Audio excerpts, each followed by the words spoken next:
নবী সাল্লাল্লাহু আলাইহি ওয়াসাল্লাম 23 বছর কেঁদেছেন।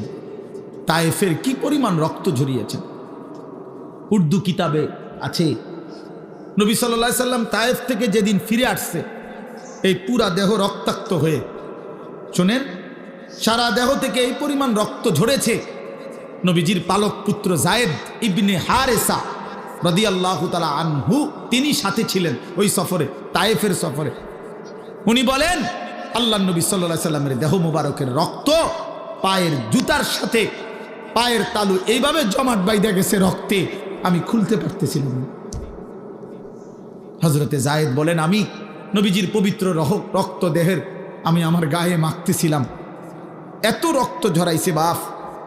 উর্দু কিতাবের মধ্যে আছে, আল্লাহর নবী সাল্লাল্লাহু আলাইহি ওয়াসাল্লাম এই রক্ত মাখা দেহ নিয়ে তায়েফের সীমানা থেকে একটু সামনে মক্কা না নাখলা একটা জায়গায় একটা আঙ্গুর খেজুরের বাগানে ঢুকছে এই রক্ত মাখা শরীর নিয়ে।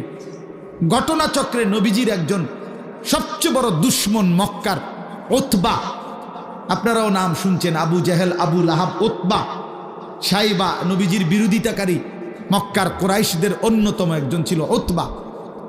এই উতবার বাগান ছিল ওইটা, এই যেই বাগানে নবীজি ঢুকছে রক্তমাখা দেহ নিয়ে। ঘটনাচক্রে ওই সময় এই উতবা কাফের মক্কার নবীজির দুশ্মন, সে বাগানে ছিল। সে তাকাইয়ে দেখছে আল্লাহ নবী সাল্লাল্লাহু আলাইহি ওয়াসাল্লামের এই রক্তমাখা দেহ তায়েফের ময়দান থেকে এসে তিনি ঢুকছেন।